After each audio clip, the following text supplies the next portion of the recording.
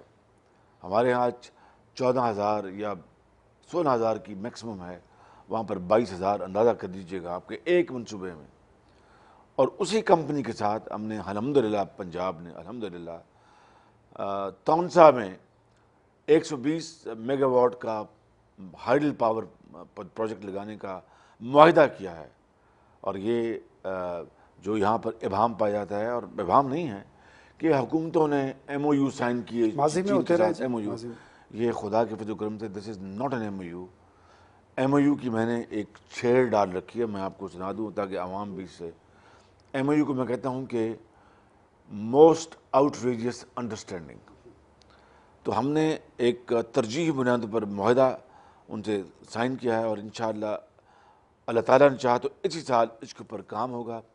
3 دن پہلے میں نے کاؤنسل آف کامن انٹرسٹ میں، 4 دن پہلے پنجاب نے یہ تجویز رکھی کہ 18ویں ترمیم کے بعد جو صوبوں کو بجلی پیدا کرنے کے حوالے سے اور ڈسٹریبیوشن کے حوالے سے جو قدغن لگائی گئی ہے، اور جس کا ایک پرچار کیا جا رہا ہے بعض حلقوں کی طرف سے، یہ بڑی نامناسب بات ہے۔ 3 سال وفاق نے پوری کوشش کر کے دیکھ لی، اور جو کچھ اس کا حشر ہوا، اور ہم انشاءاللہ اب یہ منصوبہ لگا رہے ہیں، اور اس کے علاوہ کوئلے کے اوپر، تھرمل پاور اور نہروں کے اوپر جو ہمارا جو ہائیڈل پوٹینشیل ہے اس کے لیے ہم پوری کوشش کر رہے ہیں، مگر یہ بہت شاندار یہ تو صرف ابتدا آپ ہے۔ نے پنجاب کی حد تک بتایا ہے، لیکن بجلی کی پیداوار یہ تو کوئی قومی ضرورت ہے، اور بحران جو ہے وہ پاکستان بھر میں آپ دیکھیں کہ ہمارا صنعتی اور تجارتی عمل ختم ہوتا جا رہا ہے۔ تو آپ سمجھتے ہیں کہ ایک طرف پاور پروجیکٹس لگ رہے ہیں، لیکن اگر چین سے بات کی جائے تو پاکستان کا یہ بحران ٹل سکتا ہے؟ آپ نے بالکل ٹھیک کہا، لیکن اس سے پہلے میں یہاں پر ایک وضاحت کر دوں کہ پنجاب کی حد تک مسلسل ناانصافی کی جا رہی ہے۔ آج مئی کا مہینہ ہے، اور مئی کے مہینے میں گیس کی لوڈ شیڈنگ تقریباً ختم ہونے کو ہوتی ہے، یا بہت تھوڑی ہوتی ہے۔ پنجاب واحد صوبہ ہے کہ جہاں پر آج بھی 3 دن کی گیس کی لوڈ شیڈنگ ہو رہی آپ ہے۔ کی وجہ سے تو نہیں ہو رہی جی؟ یہ لوگ پنجاب یہ کے سمجھتے ہیں کہ بجلی اور گیس میں جو کچھ ان کے ساتھ سلوک ہو رہا ہے مسلم لیگ نون کی وجہ سے۔ پنجاب کے عوام کے ساتھ مسلسل زیادتی اور ناانصافی کی جا رہی ہے، اور یہ آصف زرداری صاحب ان کی ہدایت پہ ہو رہا ہے بالکل، اور یہ بڑا ظلم ہو رہا ہے۔ فیصل آباد کے جو کارخانے بند ہو رہے ہیں، لاہور کے کارخانے بند ہو رہے ہیں، ہماری ایکسپورٹس ختم ہو رہی ہیں، مزدور بے روزگار ہو رہا ہے اور ان کو مجبور کیا جا رہا ہے کہ وہ لاہور یا فیصل آباد ملتان چھوڑ کر کسی اور جگہ چلا جائے۔ ایک اور کویشچن میں نے آپ سے چین کے یہ حوالے میں سے بالکل کرنا ہے فیکٹ بتا رہا ہوں میں آپ جی کو۔ ٹھیک ہے، یہ جو ہمارے اسٹریٹجک مفادات ہیں، میں یہاں پر ایک عرض کر دوں، دوسری طرف پنجاب کے جو ہیں یعنی اپنا جو بجلی پیدا کرنے کے جو جہاں جہاں ہمارے یہاں پر موجود ہیں لیسکوز اور فیسکو ایسکو، یعنی لاہور پاور کا، فیصل آباد کا، اسلام آباد کا، ان سب کو ملا لیں آپ تو ہماری جو پنجاب میں بجلی کی چوری اور ان ایفیشنسی پورے پاکستان میں سب سے کم ہے، سب سے کم ہے۔ اور حیدرآباد میں 40% بجلی کی چوری، صاحب یہ ایک الیکٹڈ گورنمنٹ ہے پاکستان اور میں، کراچی میں 30% بجلی کی ایک چوری ہے۔ الیکٹڈ گورنمنٹ اگر ایک بڑے صوبے کے عوام کے ساتھ یہ سلوک کر رہی ہے تو پھر ڈیموکریسی کے حوالے سے لوگوں کا اعتماد کس طرح بڑھے گا؟ اور ایک طرف یہاں پر لوڈ شیڈنگ ہے اور دوسری طرف چاروں صوبوں میں ہر طرف وہ قیمت بجلی کی ایک ہی ہے، یعنی ہم کراس سبسڈی دے رہے ہیں۔ یہ قومی ایشوز ہیں جی۔ میں صرف چین کے حوالے سے ایک کویشچن کے بعد میں آپ سے قومی ایشوز پہ آتا ہوں کہ پاکستان کے جو اسٹریٹجک مفادات ہیں اس حوالے سے آپ چین کا رول کیا دیکھتے ہیں؟ چین، اس بارے میں اس میں کوئی شک ہے کہ چین وہ ملک ہے کہ 1965 کی جنگ میں آپ کو یاد ہوگا کہ ہندوستان کے ساتھ جو کشمیر کے اوپر جنگ ہو رہی تھی پاکستان کی، تو چین نے ایک کلیم ڈال دیا تھا کہ ہماری بھیڑیں واپس کرو۔ کون سا ملک ہے دنیا میں جو جنگ کے موقع کے اوپر پاکستان کے ساتھ کاندھے سے کاندھا ملا کے کھڑا ہو گیا؟ 71 کی جنگ کو آپ لے لیں، چینی وزیر اعظم کا، چینی ڈیفنس منسٹر کا ان دنوں میں دورہ کرنا پاکستان، مطلب ہر مشکل وقت میں آپ سمجھتے ہیں کہ آج اس دوران میں جو اسٹریٹجک ہمارے جو دفاعی جو ضروریات ہیں، چائنا جس حد تک پوری کر سکتا ہے وہ پوری کرتا ہے۔ چھوٹی سی بریک لے لیں جی، اسی پہ ہم بات جاری رکھیں گے۔ ناظرین یہاں لیتے ہیں ہم ایک بریک، ہمارے ساتھ رہیے گا۔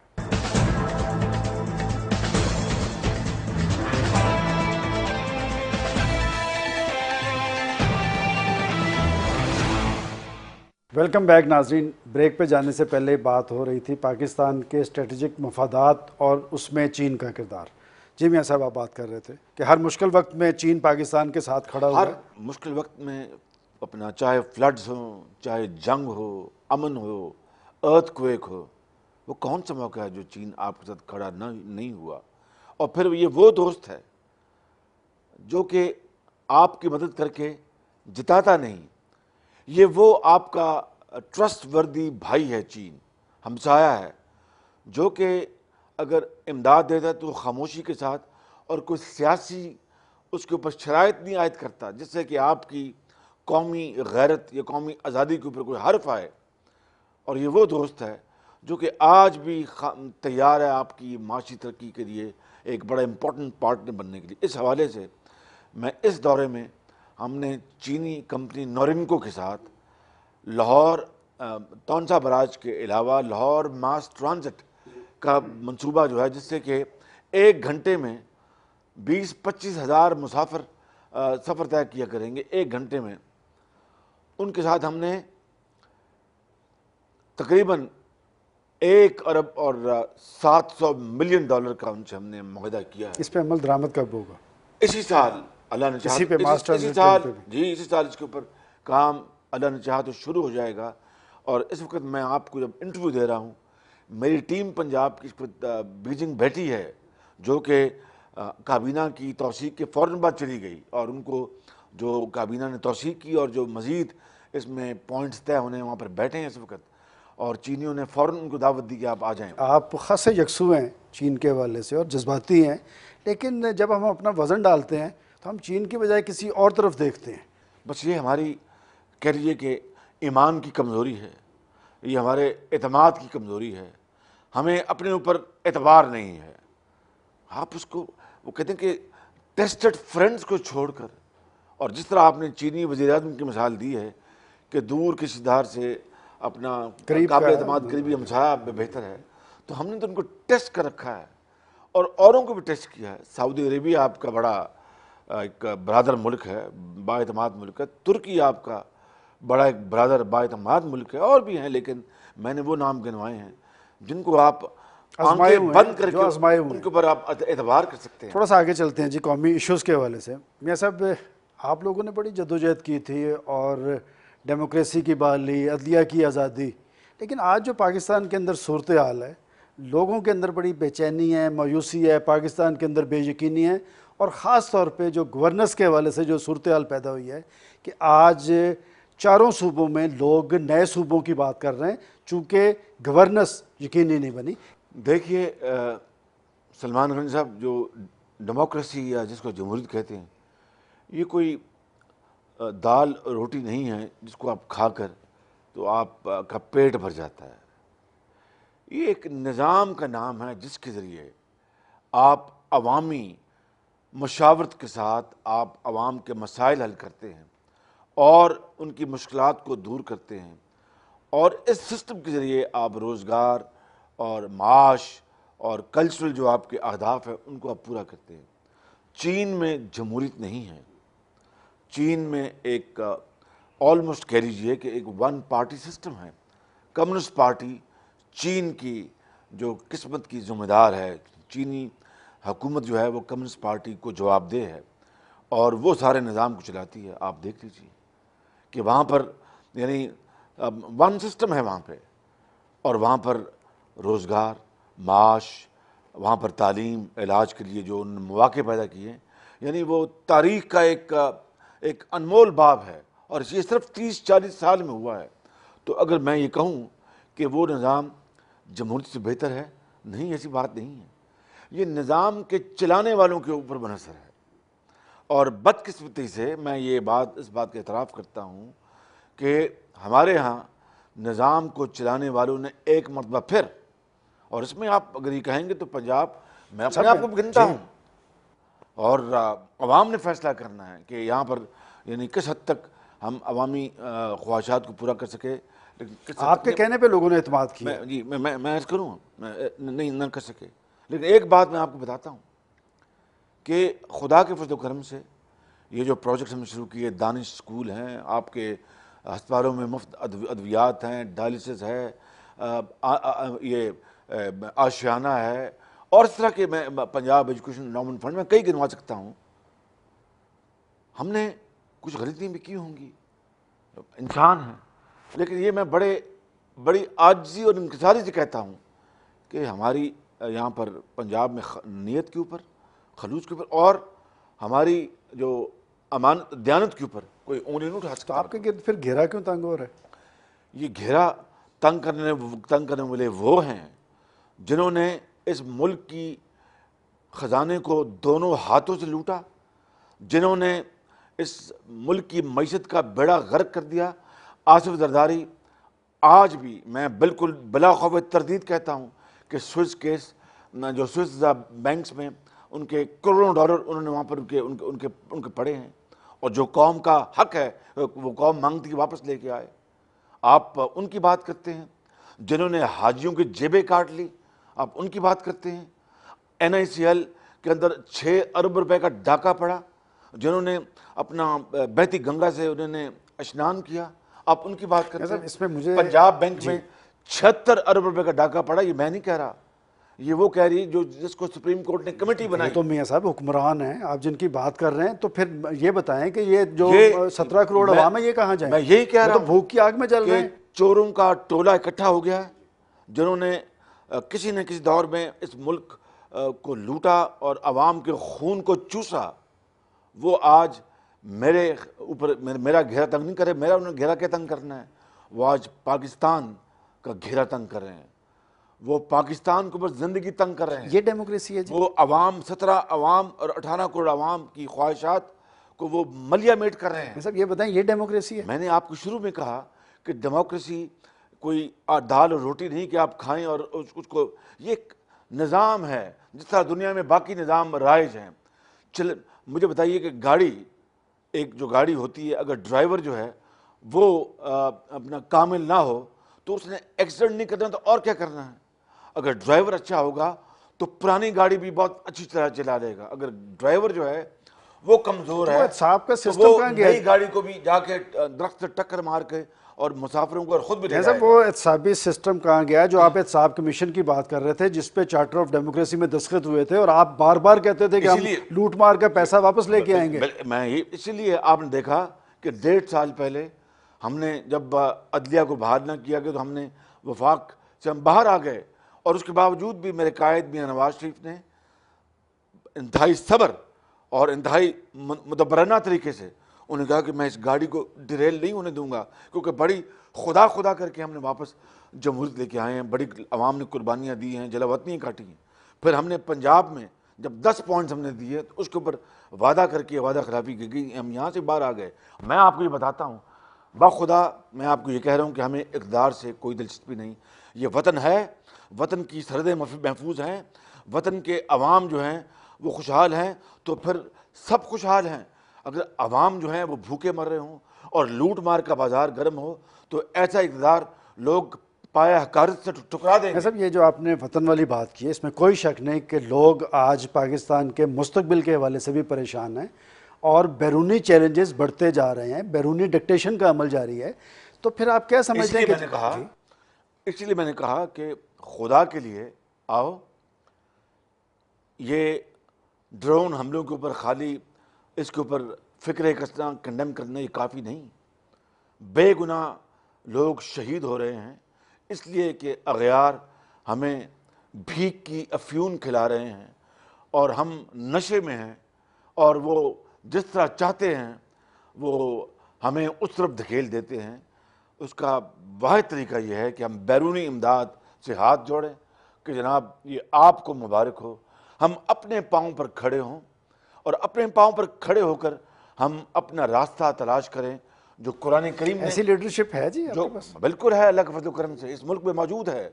18 کروڑ عوام کا ملک ہے، یہ وہ ملک ہے جس نے ایٹمی طاقت پاکستان کو بنایا۔ وہ کوئی اغیار نہیں تھے، پاکستانی اذہان تھے، اور یہاں پر ہر چیز موجود ہے۔ کس چیز کی کمی ہے؟ کمی ہے تو ایک بات کی، دا ول ٹو ڈو، کہ وہ ہمیں وہ چاہیے، وہ کمٹمنٹ اور وہ ڈیڈیکیشن، اس کی کمی ہے۔ اور جب آپ حکمران ٹولہ چوروں کا مل جائے گا، جنہوں نے، میں بات کوئی اپنا خالی نہیں کر رہا، میں بات باقاعدہ ٹھوس بنیادوں پہ کر رہا ہوں، فیکٹس کی بنیاد پر، کہ چوروں کا ٹولہ علی بابا 40 چور جب دوبارہ اکٹھے ہو جائیں گے تو بربادی پھر ہمارے آسمانوں پہ لکھی ہے۔ یہ جو اسلام آباد میں نیا ایک الائنس بنا ہے کاف لیگ کا اور پیپلز پارٹی کا، یہ آپ کی پنجاب حکومت پہ اثر انداز ہونے کے لیے تو نہیں ہے؟ کیا آپ سمجھتے ہیں کہ جی پنجاب اسمبلی کے اندر آپ کے پاس اتنی میجورٹی ہے کہ آپ کو کوئی خطرہ؟ الحمدللہ ہمیں اس کی قطعاً کوئی نہ فکر ہے، ہمیں نہ کوئی اس کے اوپر کوئی بات ہے، ہماری میجورٹی ہے، لیکن بات اس وقت پاکستان کی ہے۔ پنجاب تبھی قائم ہے کہ پاکستان قائم ہے، پنجاب تبھی خوشحال ہے کہ پاکستان خوشحال ہے، اور اس لیے وقت کی اہم ترین ضرورت ہے کہ پاکستان کے تمام محب وطن جو عناصر ہیں، جو سیگمنٹس ہیں، پارٹیز ہیں، چاہے وہ پولیٹیکل ہیں یا وہ ریلیجس پولیٹیکل ہیں، وہ اکٹھے ہو کر ایک پلیٹ فارم پر اکٹھے ہو جائیں اور منیمم ایجنڈا بنا لیں، جس میں سب سے بڑھ کر اوپر قومی سلامتی اور دہشت گردی سے کس طرح ہم چھٹکارا حاصل کریں، یہ کرپشن سے کس طرح چھٹکارا حاصل کریں، اور جو وسائل ہیں وہ عوام کی جھولیوں میں اور ان کے قدموں میں کس طرح نچھاور کرے، اس ایجنڈے کے اوپر اکٹھے ہو جائیں، تو یقین کیجیے گا کہ آج بھی ہم وہ جو کچھ کھو بیٹھے ہیں، نہ صرف ہم کمپنسیٹ کر لیں گے بلکہ بڑی تیزی سے ہم اپنی منزل کی طرف رواں دواں ہوں گے۔ ایک چھوٹی سی بریک لے لیں جی، اسی پہ میں نے چونکہ کچھ تفصیل لینی ہے آپ سے۔ ناظرین یہاں لیتے ہیں ایک وقفہ، ہمارے ساتھ رہیے۔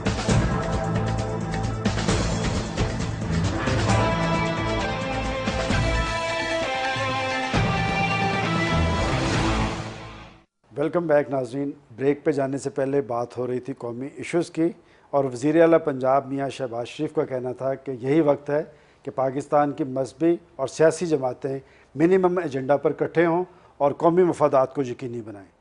شہباز صاحب، آپ اس میں کوئی رابطے شابطے بھی کر رہے ہیں یا صرف یہ باتوں کی حد تک؟ میرے ابھی حالیہ رابطے بھی ہوئے، اور ہمارے رابطے باقی پارٹیز کا کیا موقف ہے اس صورتحال میں؟ نہیں، میں سمجھتا ہوں کہ وہ جو وہ محب وطن ہیں اتنے ہی جتنا کوئی اور، ان کی بھی سوچ کے دھارے وہی ہیں جو کسی بھی پاکستانی کے ہو سکتے ہیں، ان کی بھی فکر، ان کی بھی جو کنسرن وہی ہیں جو ہم سب کے ہیں، اور یہ وطن ہمارا ہے، اس کو سلمان غنی صاحب ہم نے بنانا ہے، کسی نے آ کر ہمارے آ کے مدد نہیں کرنی، ہم نے خود اپنے وطن کو خود سنوارنا ہے، یہ خاکی اپنی فطرت ہے، نہ نوری ہے نہ ناری ہے، بس اس کو ہم بنیاد بنا لیں تو انشاءاللہ مشکلات بہت ہیں، اس میں کوئی شک نہیں، مگر میں نے ہمیشہ کہا ہے کہ it is difficult but not impossible, یہ مشکل ہے لیکن ناممکن نہیں۔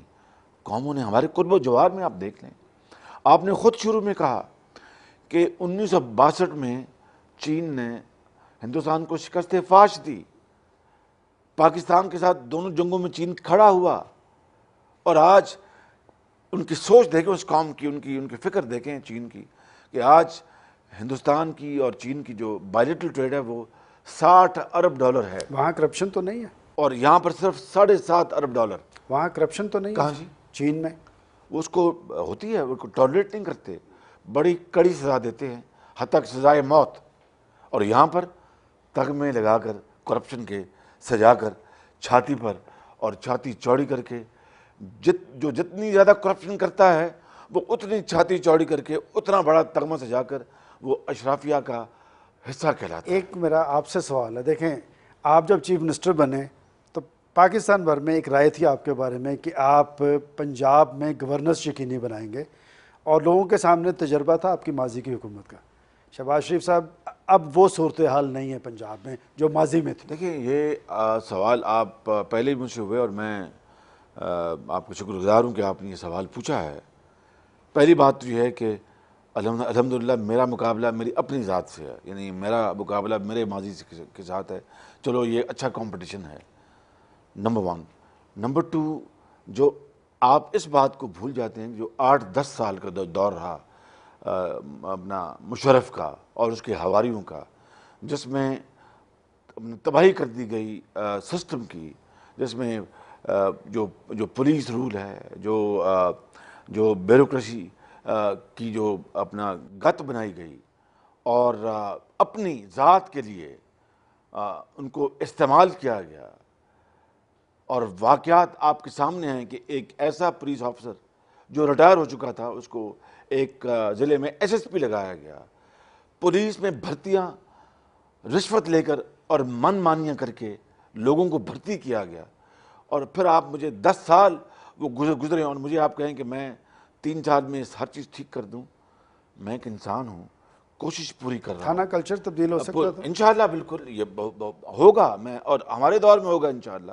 آپ دیکھیں کہ میں نے یہ بڑی امپورٹنٹ بات ہے، آپ کے سوال کا جواب ہے کہ ایک سپاہی کی بھی بھرتی میرٹ پہ کی ہے، ہزاروں سپاہی بھرتی ہوئے ہیں، 40,000 ٹیچر بھرتی ہوئے پنجاب میں، ایک ٹیچر جو ہے وہ سفارش پہ بھرتی نہیں ہوا، تو اس کے جو اثرات جو ہیں وہ راتوں رات مرتب نہیں ہوں گے، یہ لانگ ٹرم ہیں۔ ماضی میں ایک دن میں کئی مثالیں بتا سکتا ہوں کہ استاد بھرتی ہوئے جن کا استاد سے کوئی تعلق نہیں تھا، تعلیم سے کوئی تعلق نہیں تھا، سفارش اور پیسے کی بنیاد پر ان کو بھرتی کیا گیا۔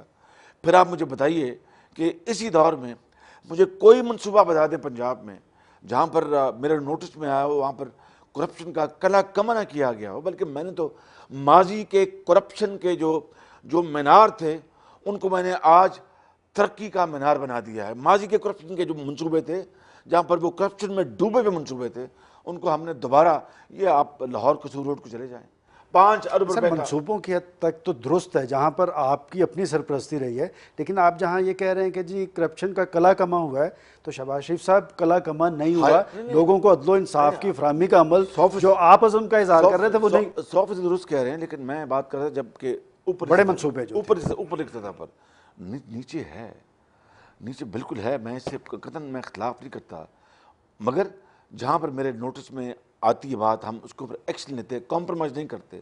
مگر اتنی میں آپ سے گزارش کروں گا اور آپ کے ذریعے عوام سے کہ یا تو ہو کہ ہم کوشش نہیں کریں، اس کے آہستہ آہستہ نتائج بھی سامنے آ رہے ہیں۔ میں دانش اسکول کی آپ سے بات کرتا ہوں، مجھے بتائیں کہ وہ کون سا دور تھا اس تاریخ میں، بلکہ ہندوستان پاکستان تاریخ میں، جبکہ اتنے بڑے دانشکدہ اور علم کے ادارے بنائے گئے، گہوارے بنائے گئے، جہاں پر غریب، لاچار، یتیم اور بیوہ کا بچہ پڑھتا ہے۔ کوئی شک نہیں کہ دانش اسکولوں کی آپ کی ایک بڑی اچھی کوشش ہے، لیکن ہزاروں اسکول اور بھی ہیں۔ بالکل ہیں، بالکل ہیں، یہ بالکل صحیح کہا آپ نے۔ ان ہزاروں اسکولوں میں ہم نے آئی ٹی لیبز لگا دی، حاصل پور سے لے کے اٹک تک ہائی اسکول میں 4300 اسکول میں، اور ان ہزاروں اسکولوں والا جو آپ کا جو پوائنٹ ہے ویلڈ ہے، مگر دانش اسکول سے اس کا مقابلہ کیوں ان ہزاروں اسکولوں کا؟ پھر ایچ این کالج سے اس کا مقابلہ کیوں نہیں ہوتا؟ کیڈٹ کالجز سے اس کا مقابلہ کیوں نہیں ہوتا جہاں پر 40 کروڑ روپے خرچ کیا جاتا ہے؟ پھر اپنا نس سے، بیکن ہاؤس سے ان کے ساتھ مقابلہ کیوں نہیں کیا جاتا؟ میں کہتا ہوں کہ ہزاروں اسکولوں کو بھی ٹھیک کرنا ہماری ذمہ داری ہے اور کرنا چاہیے، لیکن کچھ ہم ادارے ایسے بنائیں جس سے جہاں پر یہ ان غریب خاندانوں کو، وہ ہزاروں نہیں لاکھوں نہیں کروڑوں ہیں، ان کو یہ احساس ہو سکے کہ وہ بھی اتنے پاکستانی ہیں جتنے جناب سلمان غنی صاحب یا شہباز سر شریف۔ ایک بات دیکھیں، گورننس اگر ہوتی تو آج نئے صوبوں کی بات نہ ہوتی، اور آپ کی پارٹی ابھی تک نئے صوبوں کے حوالے سے جو کوئی واضح ان کا موقف سامنے نہیں آیا، اس کی کیا وجہ ہے؟ سب سے پہلی بات جو ہے کہ گورننس اگر جو آپ نے کی ہوتی تو نئے صوبوں کی بات نہ ہوتی۔ جو پچھلے 10 سال گزرے ہیں وہ گورننس تھی، وہ تو سکہ شاہی تھی، وہ تو کرپشن کے انبار لگے تھے، اور وہاں پر تو کرپشن کے سیس پول تھے جس میں لوگ نہا رہے تھے۔ تو انہوں نے جو آج اس دور کے حکمران آج جو نعرہ لگاتے ہیں صوبوں کا، انہوں نے اپنے دور میں کیوں نہیں بنائے؟ یہ تو پولیٹیکل سٹنٹ ہے۔ ہماری پارٹی نے کبھی صوبوں کے قیام کی مخالفت نہیں کی۔ میں نے اس دن بھی کہا تھا، اور آج پھر آپ کے پروگرام میں یہ بالکل واضح کہنا چاہتا ہوں کہ ہماری پارٹی اس کے اوپر مشاورت کر رہی ہے۔ میاں نواز شریف صاحب انشاءاللہ جلد پاکستان آئیں گے، اور ہم ملکی مفاد کو سامنے رکھ کر، اور کیا وہ کرائٹیریا ہے، کیا یہ ایتھنک بنیادی میں ہونا چاہیے، یعنی لسانی بنیادی میں ہونا چاہیے، یا پھر ایڈمنسٹریٹو بنیادی میں ہونا چاہیے، اور اس کے کیا، اور اس کے جو پیرامیٹرز ہیں جس کی بنیاد پر نئے صوبے بننے چاہیے پنجاب میں اور دوسرے صوبوں میں، اپنا صوبہ اپنا کے پی کے میں، کیا اور صوبے آج آپ نے کوئی ایک بنیاد بننی چاہیے۔ آپ مطلب حکمران نے خالی پنجاب سرائکی اور ہزارہ کی بات، خالی پنجاب کیوں نہیں پورے پاکستان میں؟ پھر اپنا پوری سوچ کے ساتھ اگر واقعی صوبے مجھے بتائیں کہ اگر دیکھنا سلمان غنی صاحب، یہ بات بڑی امپورٹنٹ ہے کہ یہ بات کہنا کہ ملتان سے لاہور آنے میں بڑی تکلیف ہے، اس میں کوئی دو رائے نہیں، بڑا فاصلہ ہے۔ تو پھر کیا بنو اور کوہاٹ سے پشاور آنے میں تکلیف نہیں ہے؟ پھر مجھے بتائیے کہ وہاں سے اپنا خیرپور سے کراچی آنے میں تکلیف نہیں ہے؟ پھر وہاں پر گوادر سے کوئٹہ آنے کے لیے تکلیف نہیں ہے؟ یہ کیوں صرف پنجاب کو ٹارگٹ کیا جا رہا ہے؟ یہ پھر سیاسی یہاں پر پیچھے اپنا کار فرمائی۔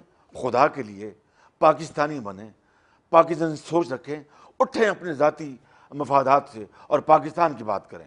صاحب آپ نے ابھی لوڈ شیڈنگ کا ذکر کیا تھا کہ پنجاب کے ساتھ زیادتی ہو رہی ہے، ہماری اطلاع یہ ہے کہ آپ نے قومی مفادات کی کونسل میں یہ بات کی ہے، بالکل، اور ٹھوک کے کی ہے۔ جی اچھا، یہ سلسلہ تو کم نہیں ہو رہا، سلسلہ تو بڑھتا جا رہا ہے، تو اس کا کوئی متبادل بندوبست آپ کس طرح کریں گے؟ میں نے آپ کو بتایا کہ ہم نے چین سے آپ نے الحمدللہ پہل، لیکن وہ تو معاملہ 2-3 سال دیکھیں کوئی بھی منصوبہ آپ لگائیں گے تو میری گزارش ہے اس میں وقت لگے گا، چند سال لگیں گے، لیکن ہم نے پہل کر دی۔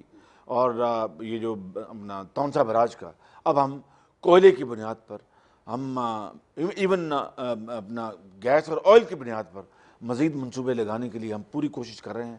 چین میری ٹیم گئی ہے دوبارہ، ان کو میں نے ہدایت کی کہ وہاں پر وہ بات کر کے آئیں۔ میں خود اور ممالک سے رابطہ قائم کر رہا ہوں، پاکستان کے سرمایہ کاروں سے، باہر کے پاکستانی سرمایہ کاروں سے پوری کوشش کر رہے ہیں۔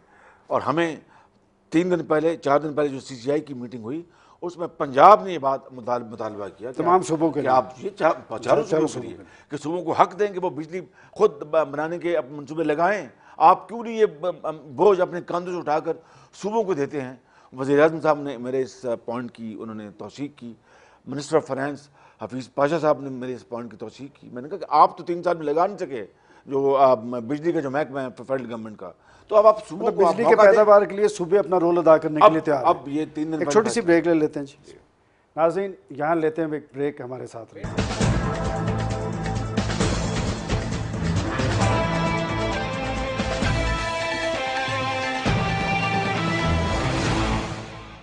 ویلکم بیک ناظرین. بریک پہ جانے سے پہلے بات ہو رہی تھی بجلی کی پیداوار میں صوبوں کے کردار پر. یہ صاحب یہ بتائیں کہ جب ہم بجلی کی پیداوار کی بات کرتے ہیں تو پاکستان کے تمام تکنیکی ماہرین کا اتفاق رائے ہے کہ ہائیڈیل پاور کے ذریعے ہی اس مسئلے کا مستقل بندوبست کیا جا آپ سکتا ہے. بالکل ٹھیک فرما رہے ہیں. اور کالا باغ ڈیم پہ تمام ٹیکنیکل ماہرین کا یہ کہنا ہے کہ 1991 میں اس پہ اتفاق رائے ہو گیا تھا. آپ کا اس پہ ذاتی خیال کیا ہے کہ کالا باغ ڈیم بننا چاہیے اور اس میں رکاوٹ کون ہے؟ ہماری پارٹی کا یہ موقف بڑا واضح ہے کہ اس میں کوئی دو رائے نہیں کہ کالا باغ ڈیم پاکستانی معیشت کے لیے، زراعت کے لیے، پانی کی فراہمی کے لیے، بجلی کی پیداوار کے لیے ایک ریڑھ کی ہڈی کی حیثیت رکھتا ہے. مگر بدقسمتی، شومی قسمت کہہ لیں کہ پچھلے 15 20 25 سالوں میں اس کو اتنا پولیٹیسائز کیا گیا ہے کہ صوبوں کے درمیان اس منصوبے کے اوپر اچھی خاصی مس انڈرسٹینڈنگ ہے. اور چونکہ یہ ڈیم کی جو سائٹ سلیکشن ہے وہ پنجاب میں ہے، تو ہم نہیں چاہتے کہ پنجاب کے بارے میں، خاص طور پر NFC میں جو پنجاب کا ایک بھائی کا کردار رہا ہے، برابر کے بھائی کا، اس کے بعد پنجاب کو مزید کوئی متون کرنے کا کوئی کسی کو موقع دیا جائے. لہٰذا ہماری یہ بڑی پارٹی کی سوچی سمجھی رائے ہے کہ کالا باغ ڈیم پاکستان کی معیشت کے حق میں ہے، مفاد کے حق میں ہے، بشرطیہ کہ اس میں چاروں صوبوں میں ایک کنسنسس پیدا ہو جائے. اور یہ بہت افسوسناک کہانی ہے کہ ایک ایسا منصوبہ جو ایک قومی منصوبہ ہے اس کو پیروکیل اور صوبائیت کی بینٹ چڑھا دیا گیا ماضی میں.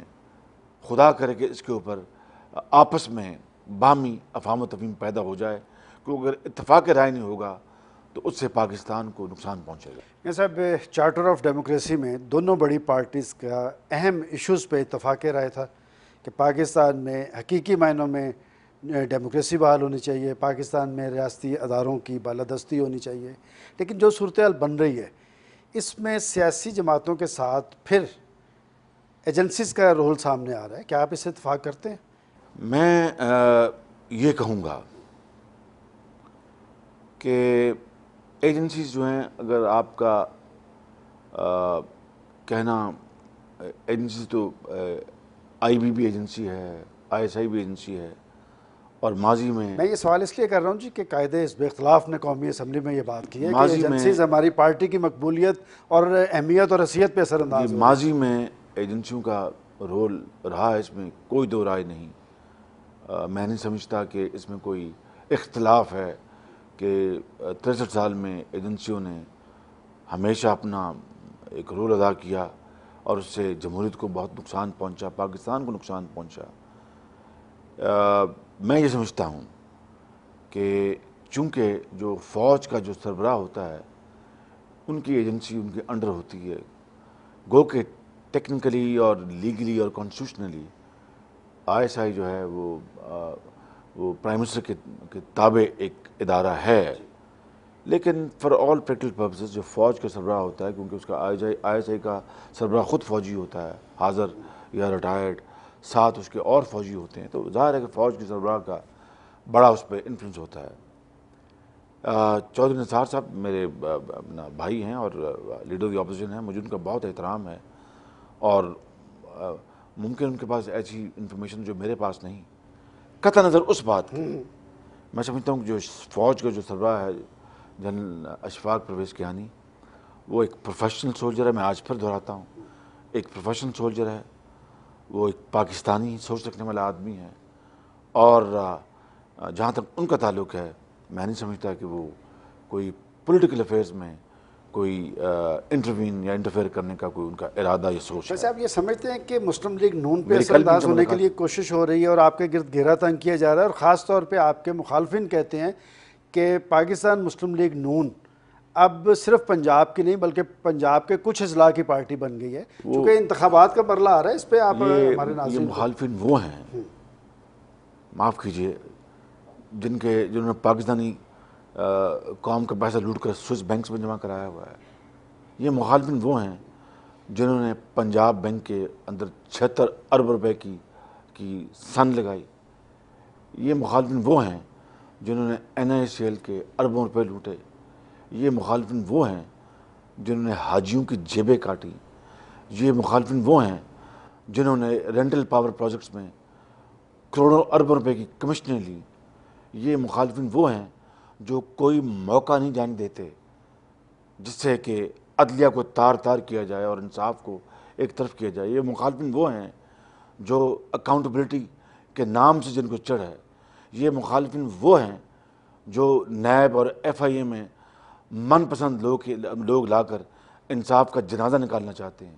یہ مخالفین وہ ہیں جو دن رات جن کو کمیشن کے علاوہ کوئی اور بات نظر نہیں آتی. مجھے ان کی باتوں سے کوئی لگاؤ نہیں ہے. آپ جس انقلاب اور تبدیلی کی بات کر رہے تھے وہ کیوں نہیں آ سکا پاکستان میں؟ انشاءاللہ ایک ترقی کا، خوشحالی کا انقلاب آ سکتا اور ضرور آئے گا. میرا اس پہ ایمان ہے. اگر نہ آیا تو خدا نخواستہ اس ملک کے اندر خونی انقلاب آئے گا. آنے والے انتخابات کو آپ کس طرح دیکھتے ہیں؟ اس میں آپ کی پارٹی پوزیشن کیا ہوگی؟ یہ بالکل ہم انشاءاللہ پورا لنگوٹا کس کر الیکشن لڑیں گے اور عوام فیصلہ کریں گے. کوئی اور فیصلہ نہیں کرے گا. عوام فیصلہ کریں گے کہ انہوں نے کس پارٹی کو اس ملک کی حکمرانی کا نہیں خدمت کا حق دینا ہے، اور جو عوام کا فیصلہ ہوگا ہم اس کو صدق دل سے قبول کریں گے. جس طرح کے حالات گمبھیر ہیں کہ ہر آنے والے دن کے اندر ایک نیا بحران، ایک نیا امتحان سامنے آتا ہے، کیا آپ کے پاس واقعتاً ایسا کوئی پروگرام اور ٹیم ہے جو ان سارے معاملات سے نپٹ سکے گی؟ کہ ان انتہائی بدترین حالات میں، دیکھیے ان انتہائی بدترین حالات میں ہم عام آدمی کے لیے شاندار گھروں کی اب کالونیاں تعمیر کروا رہے ہیں. کتنے کے کریں گے جی آپ؟ یہ پورے پنجاب میں اس کا جال پھیلا دیں گے. اس وقت لاہور، سرگودا، فیصل آباد، ساہیوال اور جہلم میں اس کے اوپر کام، لاہور میں تو بڑی تیزی سے کام شروع ہے اور وہاں پر بھی کام شروع ہو رہا ہے. ہم اگر ان بدترین حالات میں اگر ہسپتالوں میں مفت ادویات لا سکتے ہیں، ان بدترین حالات میں ہم ڈائلسس دوبارہ فری کر سکتے ہیں، ان بدترین حالات میں پن بجلی کے منصوبوں کے اوپر ہم معاہدے کر سکتے ہیں اور ماس ٹرانزٹ کا معاہدہ کر سکتے ہیں جو تاریخ کا پاکستان کے اندر پنجاب کا چین کے ساتھ سب سے بڑا معاہدہ ہوگا. ان بدترین حالات میں جبکہ چاروں طرف ایک بد اعتمادی ہے اور میں نے تمام جو اس وقت جو کرپشن کے جو گڑھ ہیں میں نے وہ گنوا دیے، تو اچھے حالات میں میں سمجھتا ہوں کہ جو قوم کی جو خواہشات اور ان کی امنگیں ہیں ان کے اوپر انشاءاللہ ہر طریقے سے ہم میاں نواز شریف صاحب کب آ رہے ہیں جی، اور کیا آپ کی آگے حکمت عملی بن رہی ہے پاکستان کے اندر؟ میاں نواز شریف صاحب بہت جلد آنے والے ہیں انشاءاللہ. اور تو ان کا استقبال کا پروگرام بھی بنایا جی آپ نے؟ اللہ نے ان کو صحت دی ہے، وہ میرا خیال ہے کہ آ کے عوام کا شکریہ ادا کریں گے. ہم سب شکرانے کے نفل ادا کریں گے اور ہم ان کی جو بیماری اور صحت مند ہے جی، بالکل اپنا رول ادا کر سکتے ہیں ساری صورتحال میں. الحمدللہ. پاکستان اور جمہوریت کا مستقبل کیا ہے؟ یہ آخری میرا سوال ہے. پاکستان کا مستقبل تابناک ہے. جمہوریت کا مستقبل ہمیں خود سنوارنا ہے، اور میں نے جس طرح شروع میں کہا کہ it is all dependent on the quality of the leadership, جس میں ایثار، قربانی، محنت، امانت اور دیانت کو اپنا شعار بنانا ہوگا. جس طرح یہ اعلیٰ دین اور 40 چوروں کا ٹولہ آیا ہے، علی بابا 40 چور، اس سے جمہوریت کو خطرہ ہے. لیکن انشاءاللہ یہاں پر دل ہیں، اتنی قوت ہے اس قوم میں کہ وہ اس کا بھرپور دفاع کرے گی. شہباز صاحب آپ کا بہت بہت شکریہ. ناظرین، یہ تھے وزیر اعلیٰ پنجاب میاں محمد شہباز شریف. شہباز شریف صاحب پاکستان کو درپیش اندرونی اور بیرونی چیلنجز کے حوالے سے ان کا یہ کہنا ہے کہ پاکستان کی سیاسی اور مذہبی جماعتیں مل کر پاکستان کے قومی مفادات کو یقینی بنانے کے لیے ایک منیمم ایجنڈے پہ اکٹھے ہوں اور ایک ایسا لائحہ عمل تیار کیا جائے جو پاکستان کو درپیش مسائل اور مشکلات سے نجات دلا سکے. انہی الفاظ کے ساتھ اپنے میزبان سلمان غنی کو اجازت دیں. خدا حافظ.